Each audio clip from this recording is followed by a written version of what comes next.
Radio Himalaya. कितना सुंदर कितना प्यारा उत्तराखंड हमारा, सतत विकास के लक्ष्यों को करेंगे हम पूरा,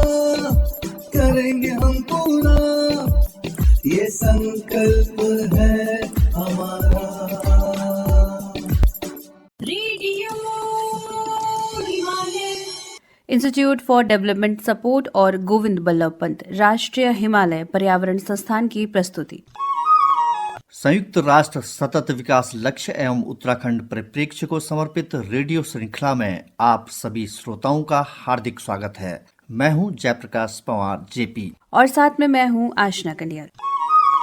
प्यारे श्रोताओं, रेडियो हिमालय के पिछले अंकों में हमने संयुक्त राष्ट्र सतत विकास लक्ष्यों की उत्पत्ति और उससे जुड़ी ऐतिहासिक यात्रा से परिचय करवाया था और साथ ही उत्तराखंड में सतत विकास लक्ष्यों की स्थिति, परिस्थिति और प्रगति की कहानी से भी रूबरू करवाया था। आज के इस अंक में हम सतत विकास लक्ष्यों के 16वें लक्ष्य यानी शांति, सुरक्षा एवं सामाजिक न्याय विषय को उत्तराखंड राज्य के परिप्रेक्ष्य में जानने का प्रयास करेंगे।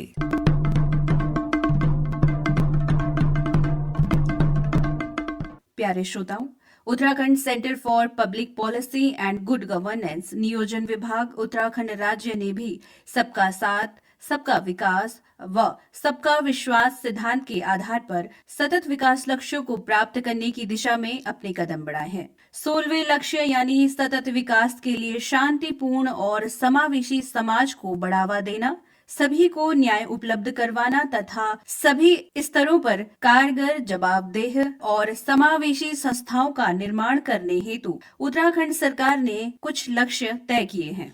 उत्तराखंड राज्य में 16वें लक्ष्य यानी शांति, सुरक्षा एवं सामाजिक न्याय को प्राप्त करने के लिए सभी प्रकार की हिंसा व संबंधित मृत्यु दरों में व्यापक कमी करना, बच्चों के प्रति दुर्व्यवहार, शोषण, अवैध बेचने व सभी प्रकार के हिंसक उत्पीड़न को समाप्त करना तथा कानून के अनुसार सभी को समान न्याय सुनिश्चित करना है। वित्तीय प्रसार व अवैध हथियार के व्यापार में व्यापक कमी करना व चोरी की संपत्ति बरामद कर वापस करना, सभी प्रकार के संगठित अपराधों से निपटना, सभी प्रकार के भ्रष्टाचार व रिश्वत में व्यापक कमी करना, प्रभावी, जवाबदेह व पारदर्शी संस्थानों का विकास करना तथा समावेशी, सहभागी व प्रतिनिधिक निर्णय सुनिश्चित करना है।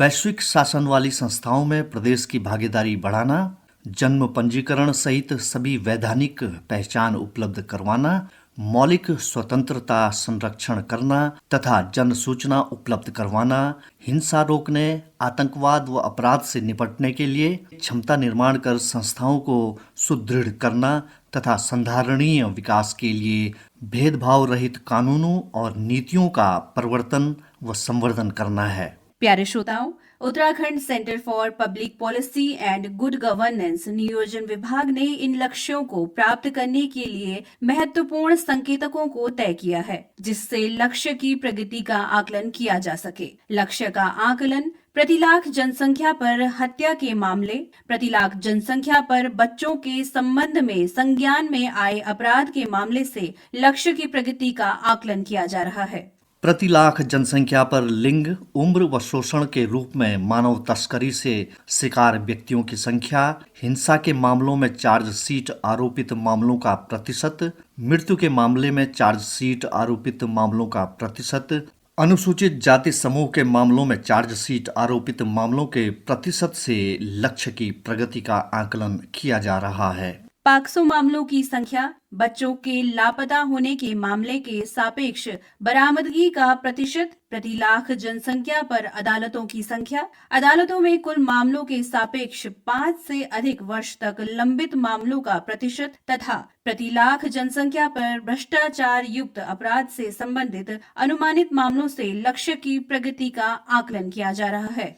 जिलेवार प्रतिवर्ष भ्रष्टाचार युक्त अपराध से संबंधित मामले भारतीय भ्रष्टाचार निवारण अधिनियम और भारतीय दंड संहिता आईपीसी की संबंधित धाराओं के तहत अपराधों के तहत कुल संज्ञान में आए अपराध मामलों में गिरफ्तार व्यक्ति ई प्लेटफॉर्म पर सेवाओं का प्रतिशत, पंजीकृत जन्म प्रतिशत, 21 दिनों में जन्म पंजीकरण का प्रतिशत, आधार के माध्यम से प्रदत्त सेवाएं तथा आधार के अंतर्गत शामिल जनसंख्या के अनुपात से लक्ष्य की प्रगति का आकलन किया जा रहा है। प्यारे श्रोताओं, उत्तराखंड राज्य में सतत विकास के 16वें लक्ष्य यानी शांति, सुरक्षा एवं सामाजिक न्याय के लक्ष्य को प्राप्त करने के लिए कई केंद्र पोषित व राज्य पोषित योजनाएं संचालित की जा रही हैं, जिनमें न्यायालयों के लिए अवसंरचना सुविधाओं का विकास जैसी योजनाएं संचालित की जा रही हैं। इसी प्रकार एकीकृत बाल संरक्षण योजना, आधार, राष्ट्रीय ग्राम स्वराज्य अभियान, पुलिस फोर्स सेवाओं का आधुनिकीकरण तथा सुराज एवं भ्रष्टाचार उन्मूलन योजनाएं भी संचालित की जा रही हैं। रेडियो हिमालय। यह रेडियो कार्यक्रम इंस्टीट्यूट फॉर डेवलपमेंट सपोर्ट और गोविंद बल्लभ पंत राष्ट्रीय हिमालय पर्यावरण संस्थान के सौजन्य से प्रस्तुत किया जा रहा है। रेडियो हिमालय, पहाड़ों की आवाज गांव से दुनिया तक। संयुक्त राष्ट्र द्वारा निर्धारित सतत विकास लक्ष्य एवं उत्तराखंड परिप्रेक्ष्य को समर्पित पाक्षिक रेडियो श्रृंखला रेडियो हिमालय सुनना न भूलिएगा। हर महीने की 15 व 30 तारीख ठीक 6 बजे साय सिर्फ और सिर्फ 100.5 FM आकाशवाणी देहरादून पर। Radio Himalaya. Centre for public policy and good governance Uttarakhand सरकार के मुख्य कार्यकारी अधिकारी डॉक्टर मनोज पंत बता रहे हैं कि कैसे सतत विकास लक्ष्यों को हासिल किया जा सकता है। प्रस्तुत है एक रिपोर्ट।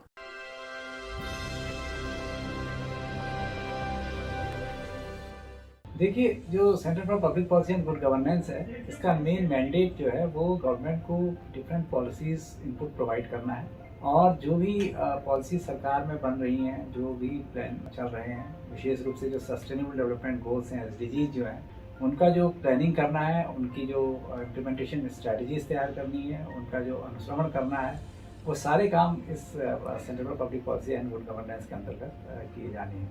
और SDGs के इन सभी प्रोग्राम के लिए प्लानिंग, मॉनिटरिंग और इम्प्लीमेंटेशन की जो स्ट्रैटेजी है, उसके लिए CPPGG जो को है नोडल एजेंसी के रूप में बनाया गया है।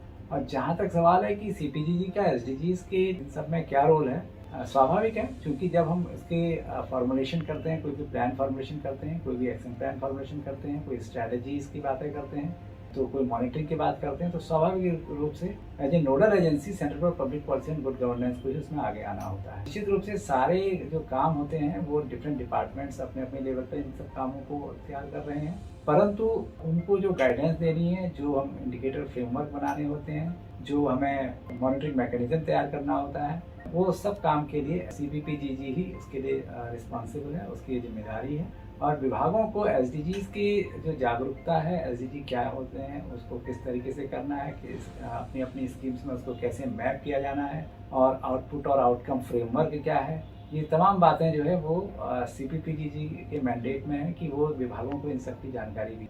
साथ ही साथ हम लोग कैपेसिटी बिल्डिंग की बात भी करते हैं, और जो SDGs की कैपेसिटी बिल्डिंग है, चाहे वो ग्राम पंचायत स्तर पे हो, चाहे वो ब्लॉक पंचायत स्तर पे हो, चाहे वो जिला पंचायत स्तर पे, डिस्ट्रिक्ट लेवल पे हो, और चाहे स्टेट लेवल पे हो, अलग अलग जो स्टेक होल्डर्स हैं उसमें भी कोशिश की जाती है कि इनकी कैसे कैपेसिटी बिल्डिंग की जाए, और किस तरीके से जो SDGs के जो जागरूकता कार्यक्रम हैं उनको हम लोग कैसे चलाएं, इसके बारे में CPPGG का इसको भी देखती है।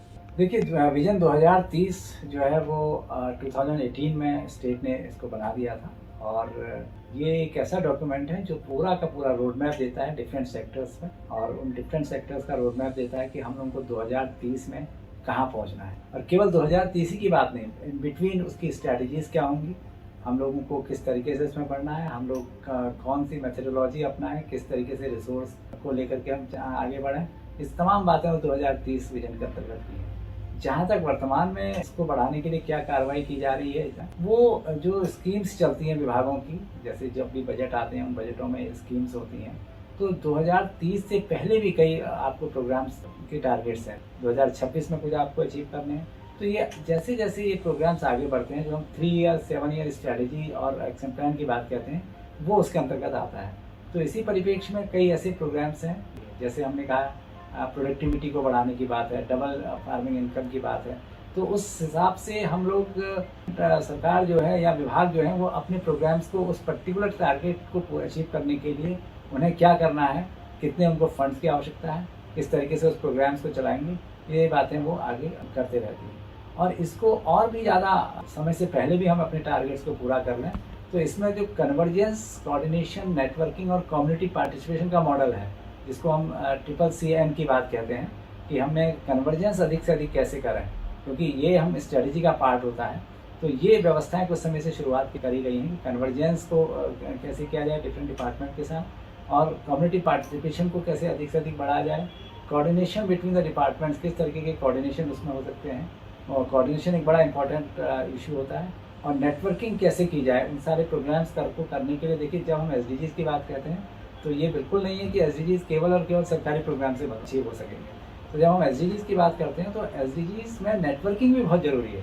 हमें प्राइवेट पार्टीज़ को भी लेके आना होता है, आपको जो आपकी अलग डोनर एजेंसीज हैं उनके साथ भी बात करनी है, आपको जो टेक्निकल रिसोर्सेज आपके पास हैं, आपके पास जो इंस्टीट्यूशंस हैं, आपके पास रिसर्च इंस्टीट्यूशन है, आपके पास एकेडमिया है, आपके पास जो है डिफरेंट फाउंडेशंस हैं जो कहीं ना कहीं आपको फाइनेंशियली और ह्यूमन रिसोर्स के सेंस में या टेक्निकली कहीं ना कहीं आप मदद करती हैं।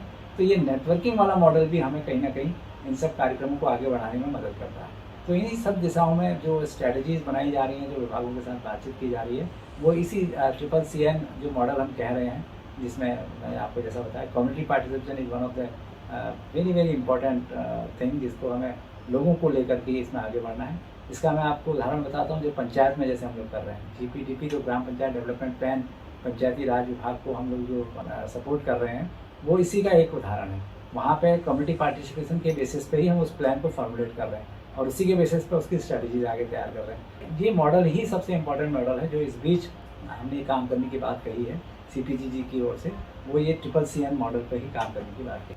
तो आम नागरिक वही हैं, लोगों का पार्टिसिपेशन, उनकी सहभागिता ही इस पूरे प्रोग्राम के अंतर्गत बड़ी इंपॉर्टेंट है। क्योंकि इस पूरे कार्यक्रम का मैंने पहले भी बताया था कि इस पूरे कार्यक्रम को केवल हम सरकारी सिस्टम से ही नहीं चला सकते हैं, इसमें कम्युनिटी पार्टिसिपेशन, क्योंकि इसमें कई ऐसी आपके इंटेंजिबल थिंग्स हैं, क्योंकि हम socio economic and environmental sustainability की बात करते हैं, हम सामाजिक सस्टेनेबिलिटी वो कहीं ना कहीं आम नागरिक से जुड़ा हुआ है। समाज के अंदर हमारी वैल्यूज़ क्या होनी चाहिए, हम कैसे चीज़ों को, एनवायरमेंटल सस्टेनेबिलिटी, हम पानी को कैसे बचा सकते हैं, हम बिजली को कैसे कम से कम वो कर सकते हैं, हम पॉल्यूशन को कैसे कंट्रोल कर सकते हैं। तो ये सब आम आदमी की भागीदारी ही है, लोगों की जो अंडरस्टैंडिंग है, लोगों की जो जानकारी है, लोग जो इन प्रैक्टिसेस को करते हैं, वो आम नागरिकों की भागीदारी ही है। इवन जब स्कूल्स में जो बच्चे हैं हमारे, जो अगर हम बच्चे इस चीज़ को समझते हैं, जो आज का जो बच्चा है वो 2030 का यंग होगा, आगे का भावी भविष्य का एक अच्छा नागरिक होगा, और वही इन सब SDGs के क्रियान्वयन में बहुत आगे उसका कहीं ना कहीं योगदान रहेगा, वो बड़ा महत्वपूर्ण है।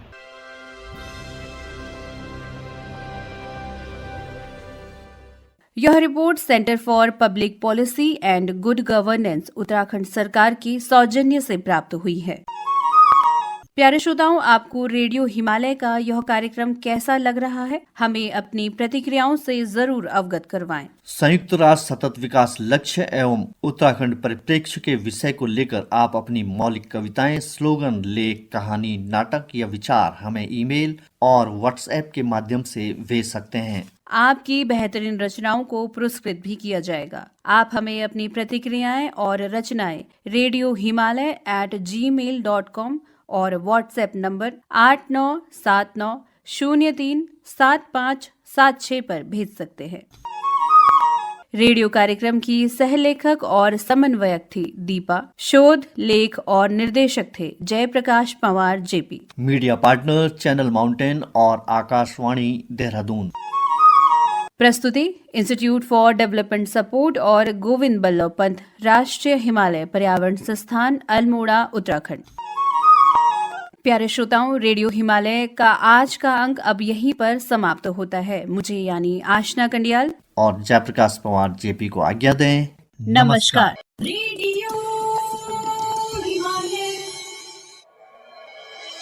कितना सुंदर, कितना प्यारा उत्तराखंड हमारा,